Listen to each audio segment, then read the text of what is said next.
Bonjour à tous et bienvenue dans le grand JT d'éducation. Tout de suite, le sommaire.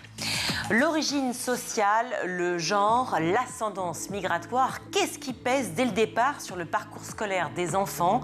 Un rapport de France Stratégie s'est penché sur la trajectoire des élèves français dès les petites classes et ce jusqu'aux études secondaires. Le poids des héritages dans la scolarité, c'est la question du jour. Dans la seconde partie de l'émission, on parlera du retour d'un célèbre acolyte virtuel qui a peut-être rythmé votre enfance. Je n'en dis pas plus, affaire à suivre. Et puis comme chaque vendredi, Loïc Landreau vous déniche les meilleurs spots pour sortir avec vos enfants ce week-end. Mais avant cela, on va retrouver Loïc pour faire un point sur l'actualité.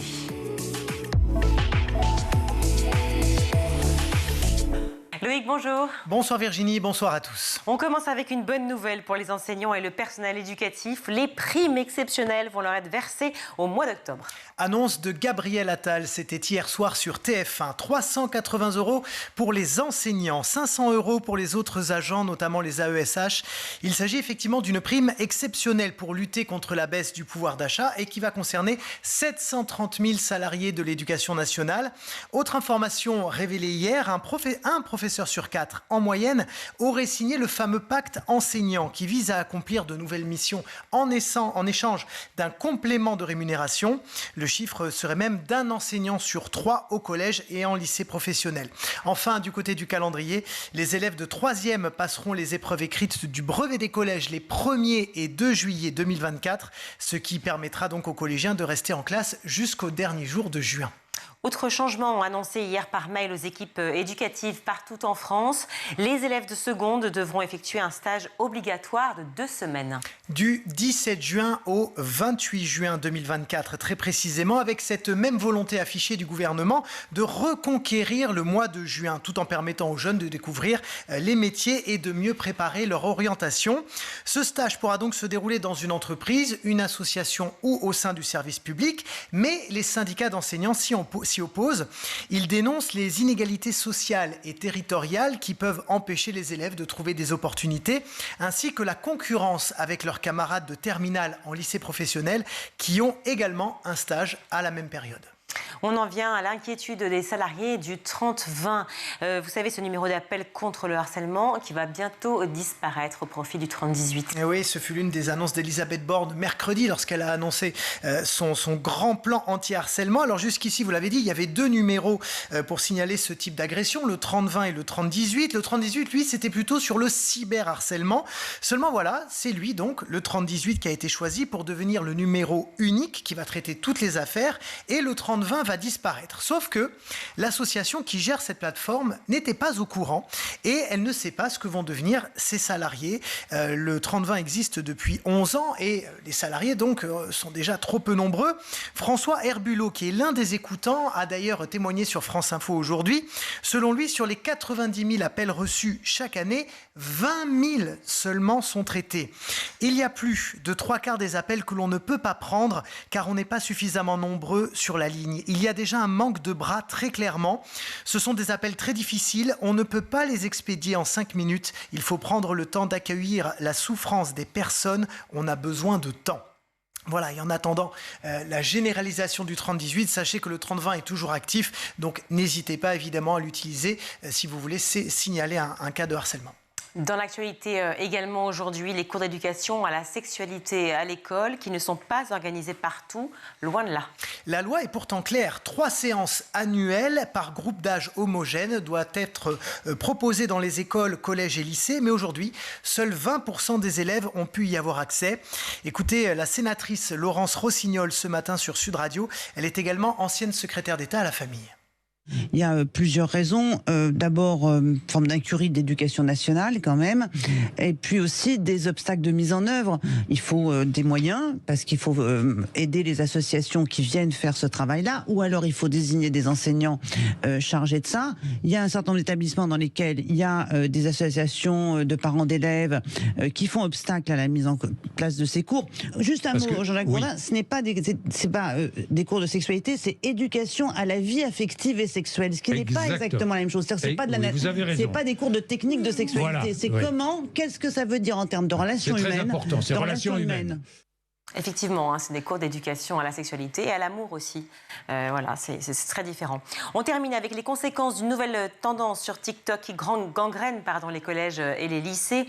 Une jeune fille a été hospitalisée en urgence suite au jeu de la virgule. Et c'est un jeu évidemment qui n'en a que le nom. Il consiste en fait à faire tourner la tête de ses camarades de façon très violente et par surprise, un peu comme si on voulait lui briser la nuque. Eh bien hier, une lycéenne de Brignoles dans le Var a été hospitalisée après avoir été victime donc du jeu de la virgule, qui est très dangereux, vous vous en doutez, pour les cervicales. La victime est dans un état assez préoccupant et les sanctions contre l'élève agresseur seront sévères. C'est ce qu'a affirmé le professeur du lycée. À savoir qu'il y a quelques jours, une autre victime grave a été recensée au sein de l'Académie de Bordeaux. Faites donc très attention à vos enfants et à cette tendance TikTok, une fois encore, assez idiote et dangereuse. Merci beaucoup Loïc. L'origine sociale, le genre et l'ascendance migratoire ont un impact sur l'accès à l'éducation de nos enfants, sur la performance et aussi la suite de leur parcours scolaire. C'est ce qu'étudie le dernier rapport de France Stratégie, une synthèse de travaux conduits depuis une quinzaine d'années. Quel est le poids des héritages dans l'éducation? C'est la question du jour. Et pour en parler, je suis ravie d'accueillir sur notre plateau Peggy Furic. Bonjour. Bonjour. Merci d'être avec nous. Merci. Vous êtes chef de projet et co-auteur du rapport France Stratégie sur le poids de l'héritage dans l'éducation. On va évidemment en parler. Et en Skype, ravie d'accueillir Aude Kérivel. Bonjour. Bonjour. Merci d'être avec nous. Vous êtes sociologue et directrice du laboratoire d'évaluation des politiques publiques et des innovations. Alors, on parlait de ce fameux rapport, publié France Stratégie, pardon. Vous parlez de ces 3 dimensions que j'ai évoquées dans le sommaire et qui sont très importantes. On parle souvent de l'origine sociale, qui a fait beaucoup débat, notamment l'IPS dont on va parler juste après. Mais ces 3, j'aimerais les citer à nouveau. Origine sociale, genre et ascendance migratoire. Parlons de la première qui semble être la plus pesante, l'origine sociale. En quoi cela joue sur l'apprentissage de nos enfants? Oui, alors c'est une question assez large, mais effectivement, pour revenir sur les 3 variables qu'on a utilisées, on a essayé de regarder quel était le poids respectif de chacune de ces variables, de la petite enfance à l'entrée dans l'enseignement supérieur. Et on s'est rendu compte que l'origine sociale pesait énormément, mais c'était vraiment de loin et le plus fort sur les trajectoires. Donc elle pèse de plusieurs manières, c'est-à-dire que déjà à chaque étape, on va la retrouver, on va voir qu'il y a un poids significatif, c'est-à-dire si un enfant est issu d'un milieu défavorisé par rapport à un milieu favorisé, il n'aura pas du tout les mêmes chances d'accéder à un certain niveau d'études par la suite.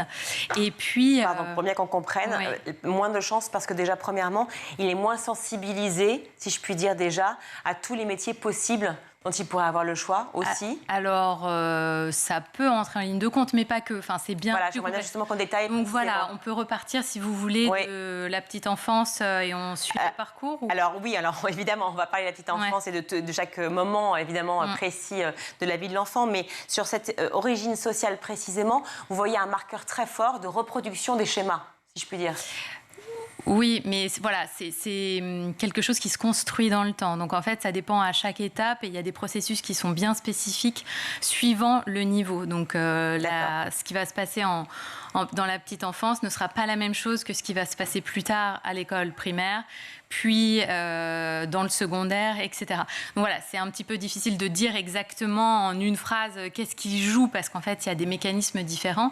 Ce qui est notable, enfin, ce qui en tout cas est important de bien avoir en tête, c'est que si un enfant qui est issu d'un milieu défavorisé a des difficultés, on va dire en CP, et qu'il aura beaucoup moins de chances de surmonter ces difficultés à l'issue de l'école élémentaire par rapport à un enfant issu d'un milieu favorisé. Donc voilà, dans le rapport justement, on parle d'un chiffre qui est assez marquant, je trouve, c'est à titre illustratif, 7 élèves d'origine sociale favorisée sur 10 en difficulté en CP ne le seront plus en CM2, contre 4 seulement pour les enfants d'origine défavorisée. Voilà, il y a vraiment un effet de compensation qui est différent aussi. D'accord. Et pourquoi ça se passe spécifiquement à l'école élémentaire? Alors, c'est pas que à l'école élémentaire. En fait, on va suivre ça tout au long du parcours. C'est-à-dire que là, c'est un exemple qui est donné à l'école élémentaire. Mais on voit bien qu'il y a ce phénomène à chaque fois de compensation. Et ça, c'est pas dû que à l'école élémentaire. C'est quelque chose qui se poursuit. Aude Kerry-Yvel, d'ailleurs, il y a un indice qui a été créé pour cela, je crois que c'était en 2016 par l'ADEP, qui sert à mesurer la situation sociale face à l'apprentissage des élèves, qui s'appelle l'IPS, l'indice de position sociale. Est-ce qu'on voit une grosse disparité aussi en fonction des régions face à l'apprentissage? Ce qu'on observe surtout, qui a un effet important sur la reproduction des inégalités, c'est la ségrégation sociale et des établissements avec une part beaucoup plus importante d'enfants de milieux populaires et d'autres établissements avec une part moindre d'enfants de milieux populaires. Et on observe un effet de ces établissements sur les parcours des élèves, même si, bien sûr, je rejoins les propos de Peggy sur la reproduction sociale, que voilà, la reproduction des inégalités, l'école qui reproduit les inégalités, c'est ce qu'on observe depuis les travaux de Bourdieu et Passeron, qui mettent en avant le fait que les normes familiales des familles de milieux aisés étant plus proches de l'école, des normes scolaires, que les normes familiales des familles de milieux populaires, eh bien, on va avoir de fait des enfants de milieux aisés qui vont davantage réussir à l'école que les enfants de milieux populaires. Ce qui est intéressant, en effet, pour reprendre les propos de Peggy, c'est ces étapes, c'est-à-dire que les enjeux ne vont pas être les mêmes au moment de l'école élémentaire, où il va être question de l'accès au langage, il va être question du rapport au livre. Est-ce que dans la famille, on mobilise un vocabulaire extrêmement diversifié ou non? Est-ce qu'il y a des livres à la maison? Je citerai les travaux de Bernard Lahire, Enfance de classe, qui sont vraiment très marquants à ce propos. Est-ce qu'il y a des livres à la maison? Est-ce que les parents lisent des livres? Est-ce qu'ils lisent eux-mêmes des livres? Donc, on va avoir des enjeux autour du langage, autour du rapport au livre. Et puis, un peu plus tard, on va avoir, vous parliez d'orientation, ces questions d'orientation, de connaissance des filières, de connaissance des matières à privilégier. Ce sont des sujets qui vont se poser à un autre moment. La possibilité d'avoir un réseau potentiel mobilisable pour un stage, par exemple, ça va être d'autres enjeux qui vont se poser à d'autres moments. Voilà. Oui, merci. Oui, donc du coup, Peggy Furic, on va justement parler de ces différentes étapes. Vous le dites dans ce rapport, dès l'âge de 2 ans, les enfants vivant dans un milieu socialement et ou culturellement favorisé maîtrisent davantage de compétences utiles pour l'acquisition ultérieure des savoirs scolaires que les enfants de milieux défavorisés. Donc ça veut dire que les inégalités sont posées dès la petite enfance? Ah oui, tout à fait. Oui, tout à fait. En fait, beaucoup de travaux et notamment... l'INED mène l'enquête ELF, donc c'est une enquête vraiment passionnante, longitudinale, donc qui suit en fait les enfants au cours des années, et notamment à partir de cette enquête, mais bien d'autres, et d'ailleurs Bernard Lahire effectivement est un peu une référence sur ces sujets-là. Montre que les enfants vont développer davantage de compétences socio-émotionnelles, de compétences en numératie, en littératie, lorsqu'ils sont issus d'un milieu favorisé. Donc c'est vraiment le développement des compétences est marqué par un gradient socio-économique. Et en fait, on se rend compte dans les études de la même manière, parce que notre étude repose en fait sur énormément d'études qui ont été publiées ces 15 dernières années, que les modes d'accueil collectifs, donc les crèches, pourrait en tout cas favoriser le développement des compétences. Et donc on se dit, ça favoriserait davantage les enfants issus de milieux défavorisés. Oui. Mais malgré tout, on se rend compte que c'est ceux-là qui ont le moindre accès. Donc déjà, on voit se dessiner des premières inégalités à ce stade et une divergence des parcours qui est finalement bien dommage pour la suite du parcours. Donc ensuite, si je continue à tracer le fil et je continue avec la maternelle, alors il y a Bon, sur la maternelle, pareil, là, il y a beaucoup de choses qui pourront apparaître avec un panel de la maternelle de l'ADEPE, mais qui est pas encore, qui est toujours en cours. Mais toutefois, on remarque que la maternelle est très bénéfique particulièrement pour les enfants issus des milieux défavorisés et les enfants issus de l'immigration. Parce que alors ça, justement, ce qu'il y a, c'est qu'on manque encore vraiment de données là-dessus. Il y a beaucoup de choses qui sont faites sur l'âge de 0 à 5 ans, mais c'est notamment à l'international. Et donc, on n'a pas le même système. C'est-à-dire que nous, notre école maternelle, c'est un système qui est assez à part. Souvent, c'est un système qui est intégré, c'est-à-dire que les enfants entrent dans une structure qui est en fait crèche maternelle. Ils restent jusqu'à l'entrée en CP. Donc, le fait d'être en tout cas en lien avec d'autres enfants, l'institut, voilà, en tout cas, il y a une façon effectivement d'être dans l'apprentissage et donc probablement, effectivement. Et donc ensuite, lorsqu'on regarde l'école élémentaire, donc du CP au CM2, c'est ce que je vous disais, c'est qu'on voit quand même qu'il y a eu une apparition des inégalités, quelque chose qui s'est creusé. Des enfants en difficulté qui étaient issus d'un milieu favorisé ont réussi finalement à surmonter cette difficulté davantage que ceux qui étaient issus d'un milieu défavorisé. Donc là, on voit qu'à l'école primaire, il y a des choses et des divergences de parcours qui se poursuivent. C'est-à-dire, c'est plus facile pour un élève avec une origine favorisée d'avoir une scolarité plus fluide, plus linéaire. Mais alors favorisée, est-ce que c'est en lien aussi avec ce que disait Aude Kérivel, justement, notamment par l'accès à la culture, c'est-à-dire les livres, si c'est une tradition effectivement dans la famille, si on a plus accès à la lecture et aux dits savoirs fondamentaux, de manière à ce que ce soit plus fluide pour l'élève dans l'apprentissage. Oui, en fait, nous, ce qu'on a regardé derrière origine sociale, on a regardé le capital culturel, effectivement, donc ce dont Aude parlait à l'instant. On a également regardé la catégorie socio-professionnelle des parents, les revenus. Et puis aussi, dans tout ce qui est culturel, il y a aussi le niveau de diplôme de la mère qui revient souvent dans les études. Donc tout ça, en fait, participe. C'est vraiment l'ensemble. C'est partie de l'IPS, d'ailleurs. Dans l'indice d'opposition sociale, on prend aussi les diplômes des parents. Oui, alors nous, et voilà. Et alors l'IPS, on l'a utilisé, mais plus, nous, on a regardé un peu tout ça au niveau du collège.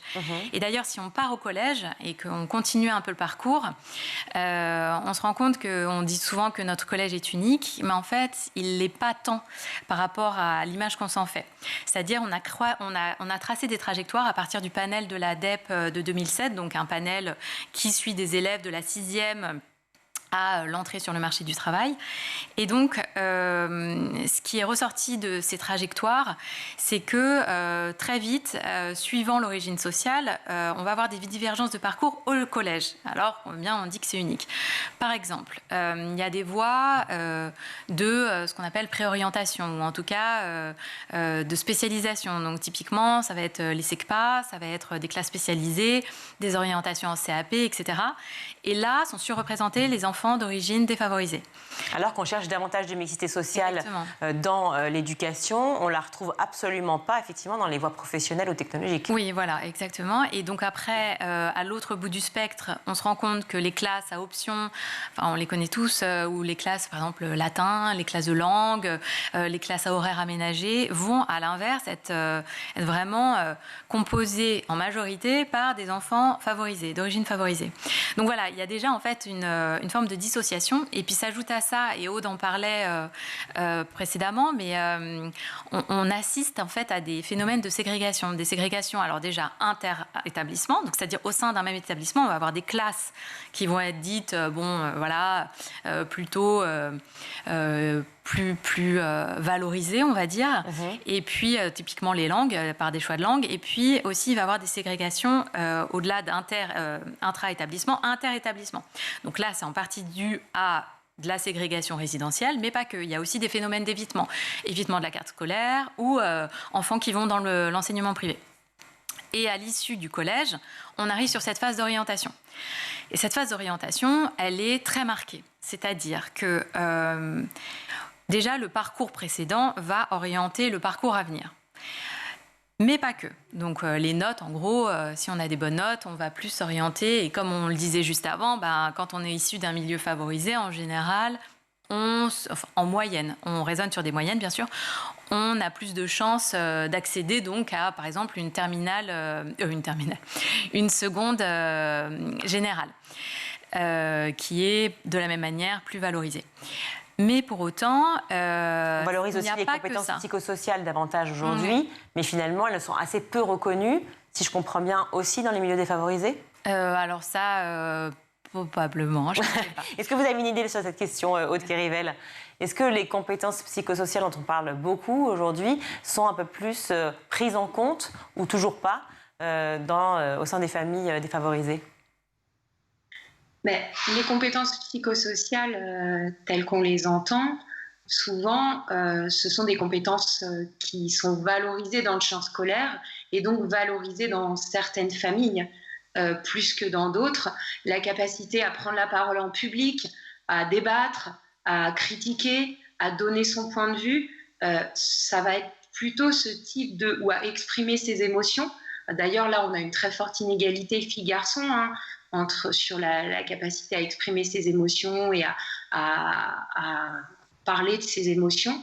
On va avoir finalement ce qu'on entend par compétences psychosociaux, ce sont des compétences particulières qui sont valorisées à l'école et ce ne sont pas nécessairement toutes les compétences. Ce qu'il faut comprendre, en fait, pour tous ceux qui nous regardent, c'est à quel point cet héritage, les héritages dont on a parlé, dont les trois, on a évoqué deux à l'instant, origine sociale et genre, et aussi l'ascendance migratoire dont on va parler maintenant, les trois ont une influence sur la trajectoire, sur l'éducation et l'apprentissage de nos enfants. Donc c'est très important de comprendre à quel point cela marque, évidemment, les enfants.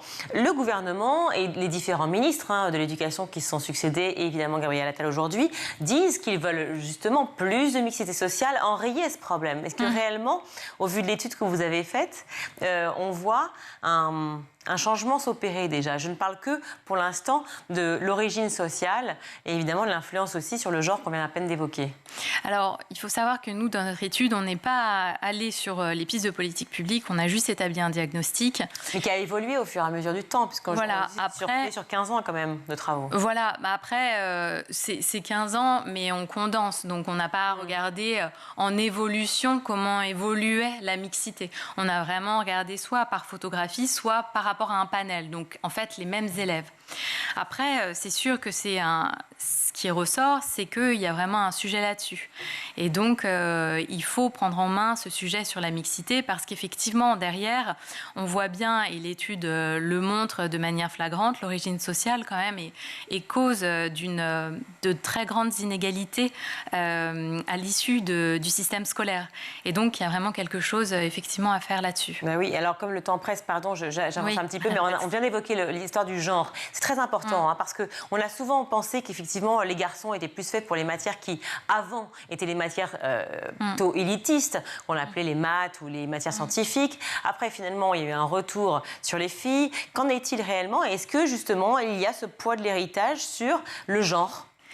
En fait, alors pour faire court, sur le genre, il y a quelque chose de très paradoxal qui se passe. C'est-à-dire, on remarque que de la petite enfance en gros, au collège, les filles sont toujours, et même après, elles sont toujours en avance sur les matières. Alors, bien sûr, on voit des écarts qui se créent en mathématiques à l'école primaire, déjà, mais dans une proportion qui est quand même relative. Pour autant, quand on regarde les moments d'orientation, que sont notamment le moment du choix en classe de seconde pour les filières, les options, etc., on se rend compte qu'il y a une orientation massive des garçons par rapport aux filles vers les options scientifiques. Et d'ailleurs, on a vu les résultats de la réforme récente du baccalauréat en 2019 qui ont eu des effets plus que surprenants et inquiétants par rapport aux filles et aux matières scientifiques. Oui, qui ont complètement abandonné effectivement les maths. Et il y a vraiment donc, ce paradoxe entre très bons résultats. Est-ce que c'est le poids de l'héritage, vous pensez? Est-ce que c'est le poids de toute façon, les filles sont plutôt faites pour les matières littéraires ou faire d'autres choses, et les garçons plutôt les maths? Est-ce que c'est ancré, ce sont des stéréotypes? Je pense effectivement que ça fait partie des stéréotypes. Et c'est les stéréotypes qu'on associe aux filles, aux garçons. Et après, c'est quelque chose qui est ancré, comme les stéréotypes sociaux. Je veux dire, par rapport à l'origine sociale et par rapport à l'orientation, l'institution et les familles ne vont pas orienter de la même manière les élèves issus d'un milieu défavorisé et favorisé. Donc, de la même manière, les stéréotypes genrés agissent de ce point de vue-là. On parlait de l'ascendance migratoire. Alors ça, c'était un autre sujet dont on parle peu. Et je trouvais ça formidable formidable que vous en parliez parce qu'effectivement, il y a un effet sur le poids de l'héritage. Est-ce que vous pouvez nous toucher un mot et j'aimerais avoir une réaction de Haute-Kérivel, évidemment, sur ce sujet, avant de prendre l'antenne. Effectivement, on a regardé ces 3 variables et sur celle-ci, ce qu'il est vraiment important de dire, c'est que donc on observe des différences, mais que une fois à origine sociale contrôlée, c'est-à-dire pour même origine sociale, les différences sont nettement plus limitées. Ce qui signifie encore une fois que c'est l'origine sociale, surtout des personnes issues de l'immigration, qui fait que leurs parcours sont comme ils sont. C'est-à-dire que ce n'est pas le fait d'être issus de l'immigration qui fait qu'ils vont peut-être s'orienter vers telle voie plutôt qu'une autre, etc., qui sera peut-être moins valorisée. Donc, voilà, en fait, ce poids est plus limité et il y a énormément de disparités suivant l'origine du pays, enfin, quelle est l'origine du pays de l'immigration. D'accord. Une réaction, s'il vous plaît, Haute-Kérivel, sur ce sujet? Ça, ça a toujours été caché. On va dire que l'origine ethnique a parfois caché l'origine sociale. Et donc, on a vu l'échec scolaire d'enfants issus de l'immigration. On a rapidement fait le lien avec l'origine ethnique, alors qu'en effet, depuis longtemps, c'est l'origine sociale. Il y avait même des études, il y a quelques années, qui montraient que toutes choses égales par ailleurs, c'est-à-dire, si on compare des enfants de même origine sociale, les jeunes filles issues de l'immigration maghrébine réussissaient mieux que les jeunes filles françaises à même origine sociale. Donc, c'est en effet un élément qu'il est extrêmement important d'avoir en tête, parce que, là encore, malgré le fait qu'il n'y a pas un effet si fort de l'origine migratoire sur la réussite scolaire, sur les notes, eh bien, en termes d'orientation, il va y avoir là des stéréotypes, des représentations qui vont jouer, et puis des premières discriminations dans l'accès au stage, dès le stage de 3e, dans l'accès à l'apprentissage, par exemple aussi. Et oui, c'est un constat qui est vraiment édifiant et que vous allez retrouver dans ce rapport qui est beaucoup plus complet parce que faute de temps, mais déjà on a l'occasion de pouvoir en parler. Juste, qu'est-ce que vous appelez, la différence en tout cas entre inégalité horizontale et verticale? Oui, alors effectivement, on a parlé des inégalités verticales qui sont des inégalités au niveau d'accès et de diplôme. Et ensuite, les inégalités horizontales qui sont, elles, des inégalités liées plus à la nature des filières qu'on poursuit. Typiquement, pour donner un exemple et pour que ce soit parlant, ça peut être de diplôme, inégalité verticale, on a le bac, on ne l'a pas, on a fait un master 2, on s'est arrêté au bac, voilà. Et inégalité horizontale, ça va être vraiment la matière. Qu'est-ce qu'on a fait? Est-ce qu'on a fait une matière littéraire? Est-ce qu'on a fait une matière scientifique? Est-ce qu'on est parti à l'université ou est-ce qu'on est parti faire une grande école? Voilà, ça peut être plus... c'est différent. Une fois qu'on a fait ce constat qui est absolument terrifiant, on peut se le dire, comment peut-on imaginer que c'est possible de s'en sortir, Haute-Kérivel? Alors, tout à l'heure, vous parliez des politiques publiques qui ont été mises en place depuis les zones d'éducation prioritaire, qui sont devenues les réseaux d'éducation prioritaire, qui sont devenus aujourd'hui, qui ont été à un moment les réseaux ambition réussite, les réseaux d'éducation prioritaire. Aujourd'hui, l'idée étant de donner plus à ceux qui ont moins. Il y a eu récemment aussi les cités éducatives.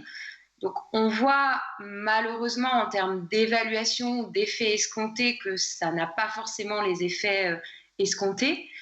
Sur les questions de mixité sociale, il y a eu une proposition qui avait été faite par Pape Ndiaye d'obliger les écoles privées à la mixité sociale pour justement éviter les très fortes ségrégations liées au contournement de la carte scolaire. Ce sont des idées qui ont été... Pardon de vous couper, mais aussi les grandes écoles publiques, les grands lycées comme Henri IV ou plus grands, ouais. Oui. Après, c'est des filières très, très restreintes, mais en effet extrêmement ségrégées là dans l'autre sens. Mais il y a eu ce type de réforme-là. Il y a eu la réforme sur le dédoublement des classes de CP et des maternelles qui avait été mis en place par Monsieur Blanquer, qui a donné des effets qui n'étaient pas assez positifs. Et donc, ça a posé la question de est-ce qu'elle va être renouvelée, est-ce qu'elle va être développée, étendue ou pas. c'est vrai que sur les terrains que j'ai eu l'occasion de mener, on s'aperçoit que des enseignants avaient juste aussi besoin de temps pour faire évoluer leur méthode, faire évoluer leur pédagogie, en passant d'une classe de 30 à une classe de 15. Et peut-être est-il pertinent de réévaluer les effets de ce type de dispositif, même si la critique qui est émise sur ce type de dispositif, c'est que dédoubler en maternelle et en CP, est-ce que si après on repasse à des classes à 24 ou 29 en CE1, CE2, est-ce que ça sert à quelque chose? C'est l'éternel questionnement, évidemment, de savoir s'il faut faire les choses pour pouvoir revenir en arrière après. On le sait malheureusement, c'est le problème des réformes qui s'enchaînent. Merci mille fois d'avoir été avec nous toutes les deux. Pardon de vous couper, j'aimerais discuter longuement avec vous, mais voilà, c'est la règle. Peggy Furic, vous êtes chef de projet et co-auteur donc, de ce rapport dont on vient de parler, du rapport France Stratégie, sur le poids de l'héritage dans l'éducation, que je vous conseille de lire. Donc. Et puis Aude Kérivel, sociologue et directrice du laboratoire d'évaluation des politiques publiques et des innovations. Merci mille fois. Merci à vous. On marque une courte pause, on se retrouve.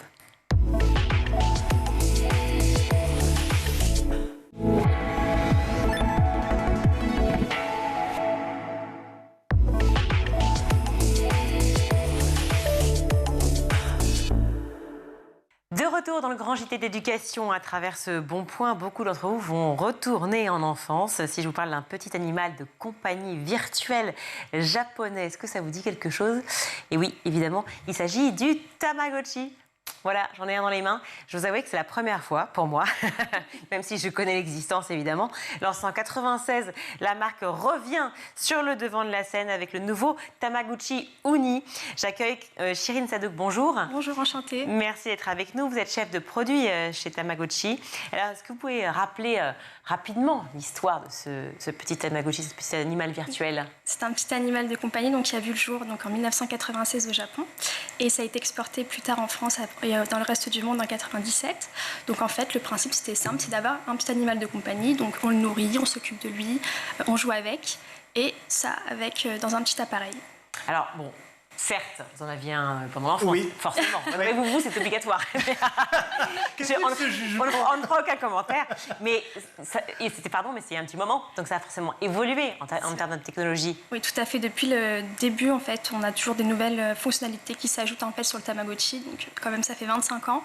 Et cette année, donc on a le dernier petit bijou de technologie, le Tamagotchi Uni qui est sorti. Donc, alors, qu'est-ce qu'il a de plus? Alors celui-ci, donc, comme vous pouvez le voir, déjà, il se porte au poignet. Et le rose me va parfaitement au teint. Oui, c'est ça. Il est disponible en deux coloris, donc le rose et le violet. Et en fait, la grosse fonctionnalité principale, c'est qu'on peut avoir une connexion Wi-Fi avec ce Tamagotchi, et c'est la première fois. D'accord. Et alors, ça apporte quoi à l'enfant? Qu'est-ce qu'on y fait sur un Tamagotchi? Alors, comme j'ai dit tout à l'heure, le principe de base reste le même. Donc, il faut s'occuper de lui, il faut qu'il soit en bonne santé, le nourrir, jouer avec. Avec celui-ci, en fait, ce qui est bien, c'est que, outre la fonctionnalité Wi-Fi, donc ça permet de télécharger du contenu sur le jeu pour améliorer le jeu. Donc, que ce soit des objets ou des jeux, des événements, etc. D'accord. Et aussi, il y a tout un univers Tamagotchi qui a été créé. Donc, c'est le multivers Tamagotchi qu'on appelle le Tamaverse.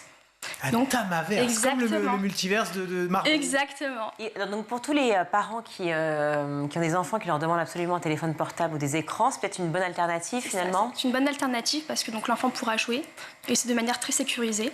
Donc oui, c'est une très bonne alternative. Bon, on ne pourra pas appeler avec, on pourra seulement jouer avec. Non, ce qui est très étonnant, c'est que ça a été vraiment en 96 un raz-de-marée. Et ça s'est arrêté finalement aussi vite que ça avait commencé. Ça a peut-être duré 3 ans, 4 ans la mode de mémoire. Ouais. Et entre-temps, il s'est quand même passé 25 ans. Moi, j'aimerais savoir à quel moment la mode est revenue et pourquoi elle est revenue en fait. En fait, il y a eu plusieurs vagues sur le Tamagotchi. Donc, il y a eu l'effervescence à sa sortie en 97. Donc, il y a eu une deuxième vague en 2004 avec un nouveau produit qui est sorti en France. Et après, on peut dire que le retour du Tamagotchi s'est fait en 2021. Donc là, on a commencé à sortir le Tamagotchi original. Vous pouvez voir ici. Ça, voilà, parce qu'effectivement, c'est celui. Moi, c'est celui-ci. Voilà. Et donc, celui-ci, c'est celui qui ressemble le plus au premier Tamagotchi qui est sorti. Et ensuite, au fil des années, on a eu un nouveau Tamagotchi en 2022 qui était le Pix. Donc là, c'était le premier Tamagotchi avec appareil photo. Et donc dans cette continuité, on a le nouveau Tamagotchi Uni, donc qui a encore plus de fonctionnalités. Et qui a peut-être surfé aussi sur la vague des mangas qui ont cartonné évidemment chez nos enfants, c'est ça, chez nos ados. Oui, tout à fait. Donc ça, pour surfer sur la partie manga, on a un autre produit Tamagotchi, donc ça c'est le Nano. Donc c'est des petits Tamagotchi, donc un peu plus petits, et en fait c'est des collaborations avec des licences. Donc là j'ai ça ici, One Piece, on a fait avec du Star Wars. Vous avez le Dragon Ball Z ou pas? Non, malheureusement non. On l'a pas. Alors là, donc One Piece, c'est un manga ultra connu. Celui-ci, je le prends, je me permets. Donc qu'est-ce qu'il a servi? C'est le petit One Piece qu'il faut nourrir? Enfin, non, en fait, il y a un personnage. Donc là, c'est Chopper dans celui-ci. Donc on va s'occuper de Chopper. D'accord. C'est un des membres des équipages de quand vous dites s'en occuper, on fait quoi? Il faut le nourrir, il faut jouer avec. Jouer avec et le nourrir. Il ne fait pas de douche et pas de dodo. Non. Parce que sinon, il meurt. Il faut savoir que si on ne s'en occupe pas, il meurt. C'est ça. Donc c'est une façon de responsabiliser l'enfant. C'est ça, exactement. Parce qu'en fait, il doit s'occuper d'un autre être, entre guillemets. Donc ça peut responsabiliser les enfants. Donc dès le plus jeune âge, en fait. D'accord. Et alors, le Tamaverse, qu'est-ce qu'il en est alors? Alors, dans le Tamaverse, donc, comme je vous l'ai dit, c'est un multivers Tamagotchi. Donc, c'est un monde dans lequel, en fait, le Tamagotchi peut évoluer. Il peut rencontrer d'autres personnages Tamagotchi. Donc, ça, ce qui est intéressant. Il peut voyager. C'est une nouvelle fonctionnalité de ce Tamagotchi. Il y a plusieurs destinations. Et en fait, on aura aussi, généralement, des événements qui vont se faire, donc ponctuellement. Ils seront disponibles dans le Tamaverse. Donc, par exemple, il y a quelques temps, il y avait une course de voitures disponible dans le Tamaverse.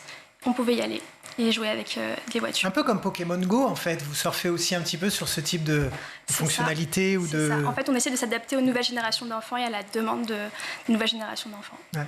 Est-ce qu'il y a quand même, un volet peut-être inclusif? Parce que c'est ce dont on parle beaucoup et je pense que peut-être vous avez travaillé là-dessus pour que les personnages rassemblent un peu tout le monde? Oui, tout à fait. Donc, vous pouvez trouver plein de types de personnages différents. Donc, on essaye d'avoir des personnages qui plaisent un peu à tout le monde. Donc, oui, on essaye de rassembler en fait avec ce produit. Alors, on parle du Tamaverse, il y a Tama Arena, Tama Party, Tama Fashion, Tama Travel. Bon, Tama Fashion, on est en plein dedans, c'est la Fashion Week. OK, Tama Travel, c'est tout le temps, finalement, pour aller voyager. C'est ça. Mais il me manque le Tama Sport, le Tama vraiment... Est-ce que Arena, c'est ça? Non, en fait, l'Arena, c'est pour faire des jeux. Donc, quand je vous ai parlé, vous savez... c'est les jeux virtuels, exactement. Mais alors, avec les JO qui arrivent, la Coupe du Monde de rugby qui a eu lieu à l'instant... c'est ça. C'est où? C'est le prochain, on a pensé à tout. Non, on a pensé à tout. En fait, donc, en dehors du Tamaverse, vous pouvez quand même jouer à des jeux. Et en fait, l'un des jeux, c'est une sorte de promenade. Et en fait, ce qui est intéressant, c'est que dedans, vous avez un accéléromètre donc, qui détecte les mouvements de l'enfant. Donc, en fait, en même temps que promener son Tamagotchi, l'enfant va bouger. Et donc, là, ça va être un peu le côté sport. Ça va pousser les enfants à jouer, à pouvoir se promener avec son Tamagotchi. D'accord. Mais ce sont des jeux qui sont un peu individuels ou il y a quand même une sorte de réseau collectif qui s'opère? Est-ce que ça peut devenir un jeu collectif? Ça peut devenir un jeu collectif. Donc les jeux sont assez personnels, mais en fait, ce qui est bien, c'est qu'on peut connecter deux Tamagotchi ensemble. Et donc en fait, on peut visiter le Tamagotchi de l'un de ses amis. Donc faire plein d'activités, du bricolage, des jeux, des... Il y a toujours le truc où on peut les faire tomber amoureux? Oui. Ah voilà, toujours. On peut faire tomber amoureux deux Tamagotchi. C'est ça. En fait, si nous étions des Tamagotchi, par exemple, on pourrait imaginer. Mais que si nous étions... Évidemment. Je remets un peu les choses à la mais c'est possible. Enfin, je me rappelais de ça. C'est ça, en fait. C'est possible, enfin c'est envisageable. Ça dépend. Si l'autre dit oui ou non, bien sûr. En fait, c'est une fonctionnalité qui a été remise dans ce Tamagotchi, c'est qu'on peut marier deux Tamagotchi entre eux. Donc créer une nouvelle génération de Tamagotchi. On ne tombe pas amoureux, on se marie automatiquement. C'est ça. En fait, on rencontre, on peut jouer avec. Et si le personnage nous plaît, on peut les marier ensemble et ça crée une nouvelle génération en fait, de Tamagotchi. Donc, voilà. A priori, on a compris que c'est pour les enfants, mais ça peut séduire aussi les plus grands, les parents, les nostalgiques. Mais les seniors aussi, non? Oui, ça peut plaire à tout le monde. Donc c'est un peu un jeu transgénérationnel, ça plaît à tout le monde. Donc, comme vous avez dit, les nostalgiques, ils étaient fans du Tamagotchi dans leur enfance. Mais vraiment, personnellement, je joue au Tamagotchi, ça me plaît aussi. Donc il n'y a vraiment pas d'âge pour y jouer. Il y a plein de choses à faire, plein d'activités. C'est très vite addictif. Donc, Mais alors en quoi c'est addictif justement? Parce que, excusez-moi, je fais un peu la baumeuse, c'est pas grave, j'assume complètement, mais en quoi c'est addictif? C'est-à-dire que tout d'un coup on a un petit Tamagotchi, on se dit alors vite, il faut que je le nourrisse, vite. C'est ça, c'est qu'on regarde l'heure et on se dit tiens, je l'ai pas nourri. Sauf qu'en quoi c'est addictif? Puisque on le nourrit a priori 3 fois par jour au maximum, non? Non, il faut le nourrir un peu plus souvent. Mais en fait on doit s'occuper d'un autre être, donc c'est une responsabilité qu'on a, donc on veut bien faire. Oui. Donc on veut pas qu'il meure, on veut bien s'en occuper, on veut qu'il évolue, mais il meurt facilement. En quoi c'est addictif? Moi j'ai des souvenirs que effectivement si on le laisse pendant une journée ou une journée et demie, déjà il est en très mauvaise santé. Il n'est pas en bonne santé, il faut lui donner des médicaments, exactement. Voilà, donc le principe reste le même, il faut bien sûr s'occuper du Tamagotchi, le nourrir, le rendre heureux pour qu'il puisse... Non, il y a une vraie responsabilité, vous le disiez tout à l'heure Virginie, c'est vrai, hein, on se sent responsabilisé par ce petit être. Voilà. Et on culpabilise quand il meurt. Exactement. On n'est pas content. Et quand il est malade, on se sent pas bien aussi. D'accord. Très bien. On peut appeler un médecin? Non, en fait, on peut donner du médicament directement au Tamagotchi, on peut le soigner nous-mêmes, donc pas besoin d'appeler un on fait médecin. C'est ça. la pré-médicalisation, la prescription Voilà. qui ne doit pas se faire, d'accord. Bah, avec des noms de médicaments. Pardon, toutes les questions. Il n'y a pas de souci. Je m'interroge sur Vous avez tout une le licence plan pour de l'IPRAM ou pas Tamagotchi. Est-ce qu'il y a du Strepsil également qui est disponible? C'est juste des piles qu'on lui donne pour qu'il se sente mieux. Des petites pilules, d'accord, C'est ok. Bah, écoutez, merci mille fois en tout cas pour Merci cette à vous. présentation du Tamagotchi uni, donc avec le Tabaverse, hein, donc on a compris le métaverse, mais version Tamagotchi. Et vous pouvez donc le nourrir, lui donner un bain, voilà, aller faire les magasins, jouer. Et créer. J'espère qu'il y a un petit peu de culture aussi, hein, qu'il peut lire des bouquins. Enfin, voilà, le fameux Tamagotchi uni. Merci beaucoup, Chirine Sadouk, d'avoir été avec nous. Merci beaucoup à vous, merci. Je rappelle que vous êtes donc chef de produit, c'est Tamagotchi, mais ça, vous l'avez. Voilà, on l'a compris. Tout de suite, c'est à vous, cher Loïc, avec votre chronique, les sorties du week-end, l'agenda. Comme chaque fin de semaine, cher Loïc, vous allez partager avec nous les idées pour sortir avec nos enfants. Oui, avec pour commencer un super spectacle sous le dôme des Invalides à Paris. On regarde la bande-annonce et puis on en parle après.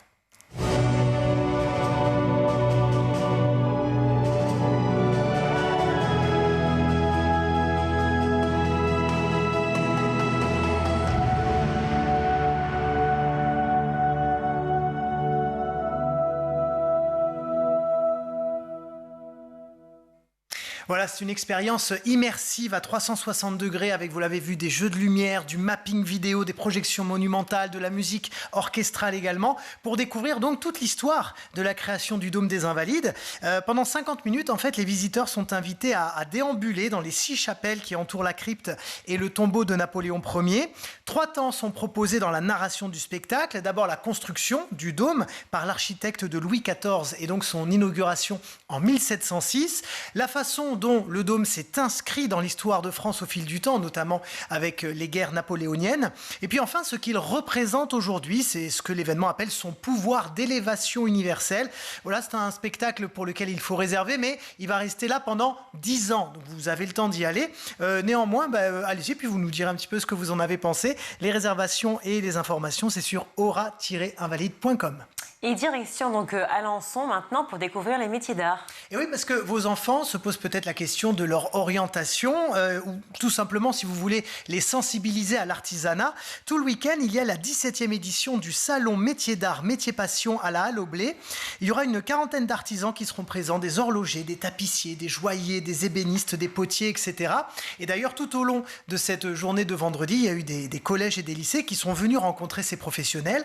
L'entrée est gratuite et c'est ce qu'on appelle plutôt une bonne idée de sortie puisqu'on manque d'artisans et on a là un événement quand même qui permet aux enfants de trouver leur voie dans des métiers qui protègent notre savoir-faire et qui protègent notre histoire.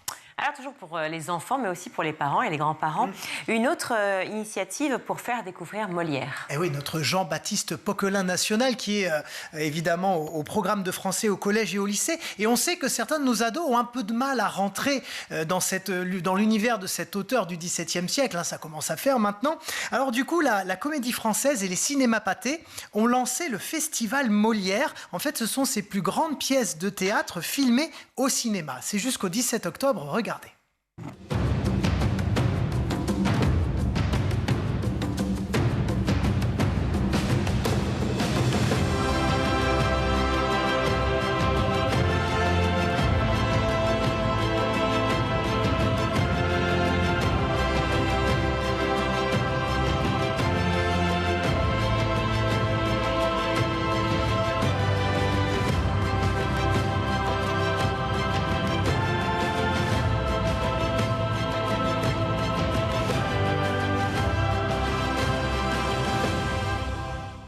Voilà, et l'avantage, c'est que toutes les dates se sont affichées sur votre écran, donc j'espère que vous avez noté.